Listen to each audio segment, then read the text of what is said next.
Bienvenue au Polysécure épisode spécial PME. Je suis avec Nicolas, Dominique et Cindy. Comment allez-vous? Hello, bien et toi? Hello, super bien. Très bien aussi. Nous avons parlé dans un épisode précédent des certifications qui sont souvent exigées par les grandes entreprises pour faire affaire avec eux. Par ailleurs, si vous n'en avez pas, vous allez avoir le pire chemin, c'est-à-dire de répondre à des formulaires mystérieux et souvent épeurants à bien des égards. Fait que je vais vous laisser commencer sur ce sujet-là. J'ai toutes nos condoléances si vous devez arriver à ça, parce que même pour nous qui sommes dans le domaine, dès qu'un client nous montre ce formulaire-là, on a envie de changer de métier, fait que on va juste vous rassurer en termes de sentiments, c'est normal que vous trouviez pas ça drôle. C'est vraiment des formulaires complexes qui se ressemblent quasiment jamais, qui sont pas basés sur des références. Je vais laisser Dom en parler un petit peu, il en a administré beaucoup plus que nous. Ce qui me vient à l'esprit quand on parle des formulaires qui nous arrivent, je pense qu'il y en a deux. Il y a deux grandes familles. Il y a ceux qui sont orientés vente et qu'on doit remplir pour nos clients et on doit répondre à des questionnaires de sécurité. Et puis il y a l'autre, le deuxième, qui est les assurances. Typiquement, où on va avoir des questions sur comment doit-on répondre à une formulaire d'assurance.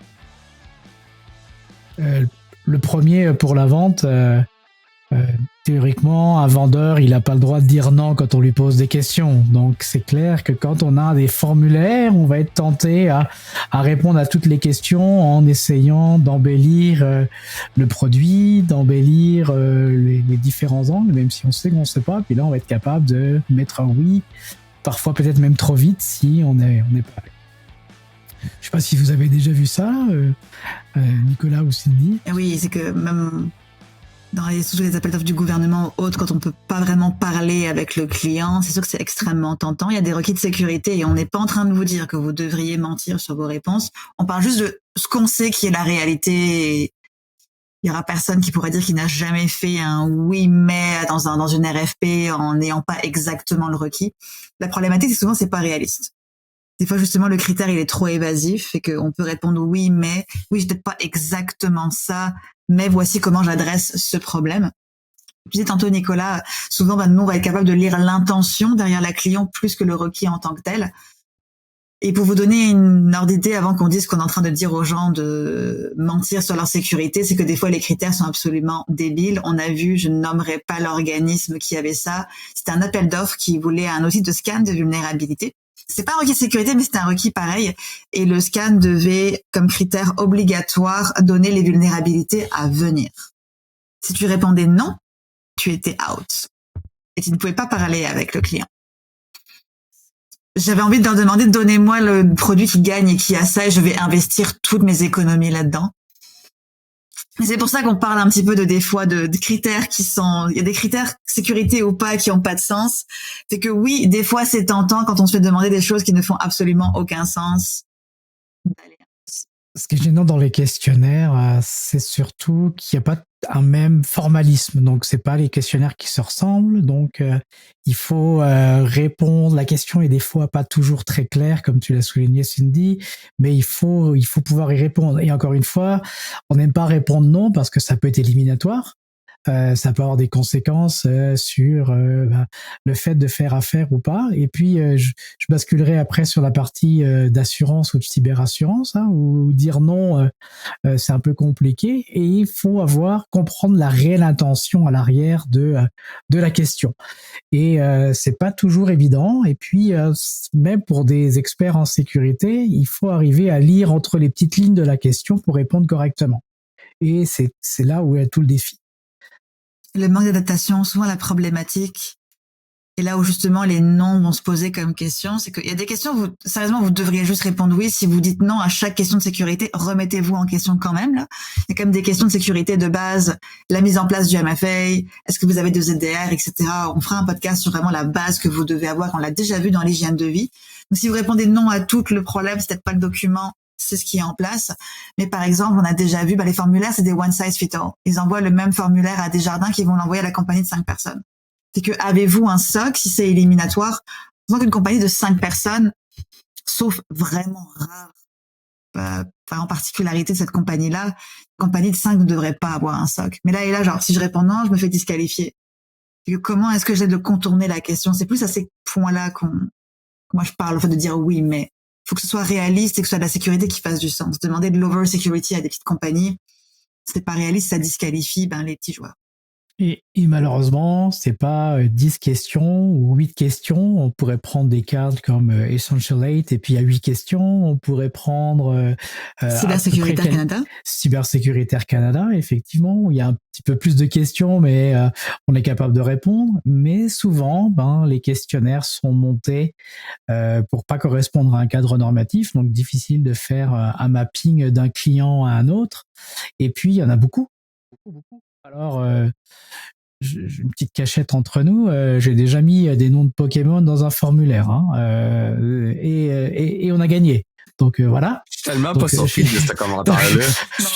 Genre, je m'attendais à rien de moins. Donc voilà, on peut jouer un peu. Bon, ne faites pas ça, c'est pas bien. C'est dangereux, c'est un risque, c'est de la gestion de risque. C'est un risque, il faut vivre avec les conséquences si ça marche pas, mais bon, voilà. Donc il y a ce qu'il faut voir aussi, c'est que les gens, il y a ceux qui répondent aux questionnaires, mais il y a ceux qui doivent aussi les lire de l'autre côté. Et donc je pense que c'est plaisant pour personne de répondre ces formulaires. Et parfois l'enjeu reste quand même assez gros par rapport à un contrat qu'on pourrait perdre parce que on a mal interprété le questionnaire, mal interprété la demande, mal interprété la réponse, avec un peu de flou. Puis, encore une fois, il n'y a pas une vraie règle unanime pour pouvoir fonctionner. Et après, quand on répond, c'est une sorte d'analyse de risque. On sait, quand on est dans une petite entreprise, on va peut-être répondre à un point, on va dire oui, on n'a pas tel type de surveillance, on n'a pas tel type de mise à jour sur nos composants.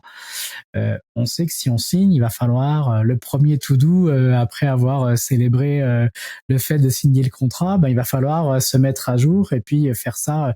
Et ça peut être acceptable. Par contre, dans le cas d'une assurance, c'est pas le jour de l'incident qu'il faudra dire on avait dit ça à l'assurance, il va falloir le faire. Donc là, c'est un petit peu plus délicat dans le cadre des questionnaires d'assurance. Oui, ça devient un pari de est-ce qu'on va être capable de mettre les mesures en place avant que le prochain incident arrive. Et la nature même de l'incident, il est aléatoire et on ne sait jamais quand il va nous tomber dessus. Donc, c'est vraiment un coup de dé. Puis ça, c'est vraiment d'aimer jouer au casino beaucoup, de faire ce genre de choix-là, qu'on ne recommande absolument pas parce que ça peut venir vous mordre. Le fait qu'il y a une ville en Ontario sur laquelle l'assureur a refusé de payer parce que le MFA n'était pas déployé est un exemple assez frappant de ça. Et justement, ça nous rappelle que si on ne dit pas les vraies choses, et donc de ressentir ou de voir ce que l'assureur veut s'assurer qu'on est en place pour atténuer le risque, parce que c'est ça que l'assureur veut vérifier. Mais si on ne met pas les mesures qui, pour lui, réduisent son risque, il va refuser de payer. Puis là, on va se retrouver dans une situation qui est très compliquée parce qu'un incident, et ça, tu l'avais mentionné sur le panel du B-Side, c'est 100 000 par jour que ça peut coûter. Donc, ça peut être assez violent pour une moyenne entreprise d'une bonne taille. Ça peut aller pour des plus petites. Ça peut être la clé sous la porte. Donc, faites très attention sur ça. Et en même temps, c'est très important d'avoir une assurance cyber justement pour cette raison-là aussi. Et je vais mentir, c'est que on voit qu'un assurant, on l'a tous vécu, cyber ou pas cyber, une assurance, si elle peut ne pas payer, elle va trouver le moyen de le faire. Donc, c'est évident que si vous avez menti sur le formulaire, elle vous attend au tournant. Donc, si c'est pour mentir sur un formulaire d'assurance sans avoir absolument l'intention de faire ça demain matin comme requis ou d'avoir une discussion avec l'assureur, prenez juste le budget que vous alliez payer en prime d'assurance et investissez-le en sécurité. Parce que payer une prime pour ne pas se la faire payer et par de requis, dans tous les cas, une assurance ne vous protégera pas. De la même manière qu'on a tous une assurance à incendie dans nos maisons, je pense qu'il n'y a aucun de nous qui s'amuse à faire des feux de camp dans le salon. Parce que, puis l'assurance, c'est pas grave. On veut pas que la maison, elle brûle. Fait que mettez quand même l'assurance en cyber, c'est une garantie si jamais ça venait à mal se passer. C'est très le fun de l'avoir. Mais investissez de base. Et souvent, les requis d'assurance. Vas-y, Dominique. Oui, non, je pense à ça dans la tête, c'est qu'il y a des gens aussi qui répondent au formulaire de bonne foi et qui répondent mal parce que c'est pas toujours évident. Si on se fait dire le MFA est bien mis en place, puis que celui qui répond au formulaire dit c'est fait parce qu'il pense savoir ça, ok, il n'a pas dit la vérité ou il n'a pas dit la réalité. Je ne vais pas dire la vérité. Il a dit sa vérité, mais qui est peut-être pas la réalité. Donc, il y a aussi des gens qui répondent au questionnaire. Ils ont peut-être pas testé. Et puis là, j'entends Nicolas déjà rigoler, qui dit, bah, effectivement, il y en a plein des gens qui ont des produits, puis qu'ils n'ont pas configuré jusqu'au bout, par exemple, puis qui n'ont pas fait leur test. Et ça peut changer aussi entre le moment où tu as rempli le formulaire et la vérité. Il y a quelque chose, changer une pratique, vous n'avez pas renouvelé une licence ou quelque chose. Dans le problématique avec les assureurs ou avec les fournisseurs en général, les RFP, c'est que souvent la personne qui administre le questionnaire n'est pas forcément un expert en sécurité. Donc eux, c'est pas mal oui-non, et c'est pour ça que c'est tentant effectivement de jouer un petit peu et de dire des oui-mais. Sauf que le premier conseil, parce que là on parle beaucoup des problèmes et on parle pas beaucoup de solutions, donc on va essayer de vous en donner un petit peu. C'est malheureusement rarement le cas. Mais si vous avez parce qu'il y a des RFP qui sont très impersonnels, mais des fois on a une relation avec un futur client ou autre. Posez des questions. Sans dire non, essayez de comprendre le besoin. Vous seriez surpris, des fois il y a des réponses. On a vu des cas où justement le client pensait qu'il fallait qu'il investisse des dizaines de milliers en plus pour juste répondre favorablement. En discutant, il n'y a plus clarification des besoins et ils ont réussi à s'entendre sur ce qui était réaliste. Fait que posez des questions. D'abord à la personne qui vous demande le formulaire. Si c'est encore trop compliqué, faites-vous accompagner par un expert. Quelqu'un qui va au moins vous permettre de vulgariser, de comprendre le jargon que vous répondez. Parce que c'est quand même important de savoir, c'est quand même des déclarations que vous faites. Est-ce que vous déclarez les bonnes choses? Et peut-être qu'il va aussi vous aider à dire, OK, tu dis non, parce que tu comprends pas les mots dans la phrase, mais peut-être que tu as quelque chose en place qui correspond à la question. Ça rejoint le point de comprendre l'intention. Pourquoi est-ce que la question est posée? On parlait, OK, est-ce que vous avez mis votre DKIM, votre SPF? La question, c'est pas techniquement est-ce que vous avez juste fait ça. Oui, ça va valider, mais le point, c'est est-ce que vous avez une protection contre le phishing? Comment est-ce que vous faites? Et si vous faites peut-être du training, peut-être que vous avez un anti-spam que vous avez rajouté, peut-être que vous avez des outils, ben, ça va aider à bonifier on le sait pas, ou peut-être oui, mais ça va vous aider à bonifier la réponse en comprenant l'intention. Et c'est parfois ça qui est relativement compliqué. Et puis, on peut pas demander à tous les gens qui remplissent des formulaires de pouvoir le faire. Et puis, je demanderais peut-être aussi aux gens qui lisent des formulaires, les réponses des gens, de comprendre aussi l'intention de la question qui a été posée pour pas être un juge intransigeant. Ah, il a mis non, et faire un calcul qui est purement mathématique sur le niveau de la réponse, parce que ça éliminerait des fournisseurs qui feraient très très bien leur affaire et qui sont largement qui démontrent un niveau de sécurité qui est largement acceptable pour pouvoir commencer à travailler avec eux. Moi, je deal moins avec ça dans le day-to-day, tu sais, comme plus Cindy qui a la chance ou Dominique qui a la chance de gérer ce genre de trucs. Mauvais choix de mots. Mais des fois, ça l'arrive que je vais être impliqué parce que c'est des questions qui sont un peu plus techniques ou quoi. Puis ça m'est arrivé, je sais pas combien de fois, là, comme je lis une question technique, clairement pas faite par quelqu'un de technique, je suis comme, sa question fait pas de sens. Genre, sa question fait juste pas de sens, comme, clairement, il a essayé de poser une question technique qui était pas technique. Fait qu'après ça, c'est ça, comprendre l'intention dans la question. Puis d'être capable de mapper comme, OK, on pense qu'il voulait dire ça, nous, on a ça en place, c'est probablement ça qu'il voulait dire, puis être capable de mettre les bouts ensemble, puis pouvoir répondre quand même à la question avec ce qu'on a en place. Puis, Et si ça vous arrive quand même souvent de vous faire challenger par des gros donneurs d'ordre, c'est malheureusement pas une règle absolue, mais je connais beaucoup de compagnies qui ont fini par aller chercher une certification de sécurité, comme on parlait dans le dernier épisode, parce que dans beaucoup de cas quand même, si tu arrives avec ce bout de papier-là, tu peux t'éviter soit toutes les questions, ou alors tu as un questionnaire simplifié. C'est pas systématique là, mais malheureusement, il n'y a jamais de moyen à 100% de les enlever. Les assureurs, par exemple, je doute qu'ils prennent ces certifications, ils vont poser leurs questions pareil. Mais ça peut quand même être un passe-droit si vous êtes dans un domaine d'activité où chaque client vous le demande. Parce que mine de rien, une certification, on le sait, c'est cher, mais répondre à ces questionnaires, ça prend énormément de temps. Et on a vu comme des formulaires à 140 questions, 3-4 onglets Excel, des questions qui en finissent plus. Si tu as à faire ça assez régulièrement, convertis ce temps de personnes-là en temps pour acheter une certification sur 2-3 ans, ça peut être rentable potentiellement. Si vous avez des amis qui ont des entreprises ou vous avez du monde dans votre LinkedIn, c'est comme si vous êtes propriétaire de PME qui devez faire face à ça, là, allez voir d'autres gens dans votre dans votre réseau, puis il y a sûrement d'autres gens qui ont résolu ce problème-là, puis c'était quoi le feedback que tu as eu, c'était comme aller poser des questions aux gens aussi, là. Comment tu as fait pour répondre au formulaire, comment tu as dealé ça, puis juste aller prendre l'expérience de d'autres personnes. Je pense que ça va vous aider à vous guider aussi, puis après ça, mettre les bonnes choses en place pour traverser ça. Oui, absolument. Justement, d'aller chercher de l'aide, parce que si vous vous lancez seul dans cet élément-là, il va y avoir des soucis, vous allez avoir peut-être des problèmes, vous allez peut-être mal répondre, donc pas arriver aux résultats voulus. Aux assurances, par exemple, vous avez peut-être des primes plus élevées, ou vous n'avez pas bien saisi, ou avoir des pénalités lors d'un incident. Faites-vous accompagner. L'exemple de Nicolas est très bon. Dans votre réseau, c'est sûr que d'autres compagnies qui ont eu à répondre à ça.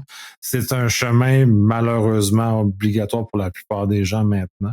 On s'en sort plus. Ça fait partie de la vie. Donc, d'aller dans ce réseau-là est déjà une bonne étape. Sinon, aller chercher des experts. J'en ai autour de la table là qui, justement, l'en font régulièrement. Heureusement ou malheureusement, là, tout dépendant comment Cindy et Nicolas réagissent par rapport à ça, mais qui sont plus familiers et comme ils en font souvent, vont y répondre beaucoup plus rapidement et plus efficacement que quand c'est une première fois. Là, c'est long, c'est pénible, ça fait mal. C'est comme aller chez le dentiste, on veut pas le faire vraiment, puis là, on souffre le martyr. Donc, de s'éviter ça, si vous pouvez vous consulter quelqu'un qui peut vous aider. Je vous laisserai le mot de la fin. Je pense que le dentiste, c'est moins pire. Ouais, je pense que le dentiste, c'est moins pire. Encore désolé. On sait que ce sujet, il est plate. On n'apporte pas vraiment de solution ou de miracle, mais c'est malheureusement, ça part d'une bonne intention, parce que là, on tape beaucoup sur les formulaires. Les entreprises veulent de garantir, de se protéger, justement, de faire affaire avec des compagnies qui pourraient être une entrée. Donc, ça part d'une très bonne intention, mais encore une fois, l'exécution, est problématique, mais je veux pas non plus qu'on balance les formulaires. Les compagnies ont raison, et vous devriez d'ailleurs challenger vos propres fournisseurs aussi sur leur sécurité. Essayez de penser à eux, par exemple, et de pas leur faire un formulaire qui finit plus, que vous allez même pas lire. Parce que souvent, c'est ça le problème, c'est qu'ils sont même pas tellement analysés. Mais ça part d'une bonne intention, mais c'est malheureusement pas une faute. Comprenez l'intention derrière les questions, aussi bien pour celui qui pose la question que pour celui qui répond. Je pense qu'on y gagnera tous à clarifier et puis à avancer correctement. Merci. Bientôt. Bye bye.